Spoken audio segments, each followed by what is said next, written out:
আপনি কি এখনো চার্ট দেখে ভুল জায়গায় ট্রেড নিচ্ছেন? বাই করার পর মার্কেট সাথে সাথে নিচে নেমে যাচ্ছে এন্ড সেল করার পর মার্কেট রকেটের গতিতে আবার উপরে চলে যাচ্ছে। এর কারণ হচ্ছে আপনি মার্কেটের ডিরেকশন এবং মার্কেট স্ট্রাকচার না বুঝে অন্ধের মতো ট্রেড নিচ্ছেন। Welcome to episode 102 hero trading series. আজ আমরা শিখব প্রফেশনাল ট্রেডিং এর সবচেয়ে গুরুত্বপূর্ণ বিষয়, মার্কেট স্ট্রাকচার। আজকের এই একটি ভিডিও দেখে আপনি যে কোনো চার্ট দেখে 1 মিনিটে বলে দিতে পারবেন মার্কেট কোন দিকে যাবে। সহজ কথায়, মার্কেট কখনো সোজা উপরে বা সোজা নিচে যায় না। মার্কেট একটা ওয়েভের মতো করে চলে, বাঁকা বাঁকা। মার্কেট মূলত 3টি অবস্থা থাকে, up trend, down trend and ranging market.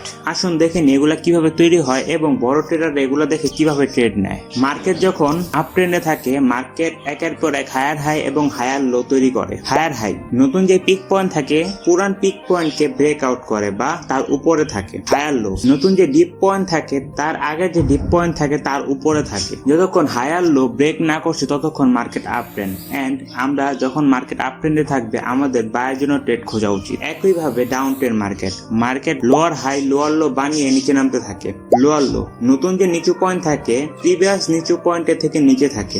Lower high, নতুন যে পিক পয়েন্ট থাকে তা আগের পিক পয়েন্টের থেকে নিচে থাকে। এবার আসি সবচেয়ে বিপজ্জনক জায়গায়, রেঞ্জিং মার্কেট, যেখানে মার্কেট কোনো হায়ার হাই বা লোয়ার লো তৈরি করে না। নির্দিষ্ট একটা সাপোর্ট এন্ড রেজিস্ট্যান্সের মধ্যে মার্কেটের প্রাইস ওঠানামা করে। 80% ট্রেডাররা এই রেঞ্জিং মার্কেটের মধ্যে ট্রেড করে তাদের ব্যালেন্স খালি করে। প্রফেশনাল নিয়ম হলো রেঞ্জিং মার্কেট অ্যাভয়েড করা অথবা জোন ব্রেকআউট পর্যন্ত অপেক্ষা করা। সো গাইস, এই ছিল মার্কেট স্ট্রাকচারের সম্পূর্ণ প্র্যাকটিক্যাল গাইড। আজ এই চার্ট ওপেন করে কমপক্ষে 10টি মার্কেটে higher high higher low lower high খুঁজে বের করে প্র্যাকটিস করুন। আগামী এপিসোড 2 এ আমরা শিখব ব্রেক অফ স্ট্রাকচার এবং ট্রেন্ড রিভার্সাল, অর্থাৎ মার্কেটে কখন দিক পরিবর্তন করে এবং প্রফেশনালের মতো কনফার্মেশন পেয়ে এন্ট্রি নিতে হয়। ভিডিওটা ভালো লাগলে অবশ্যই লাইক করতে ভুলবেন না এবং আপনার কোনো প্রশ্ন থাকলে অবশ্যই কমেন্টে জানান। পরবর্তী এপিসোড মিস করতে না চাইলে এখনই আমাদের চ্যানেলটাকে সাবস্ক্রাইব করে দেন এবং যারা টিকটকে দেখছেন অবশ্যই টিকটক আইডিটা ফলো করে দিবেন। তো দেখা হচ্ছে এপিসোড 2 এ।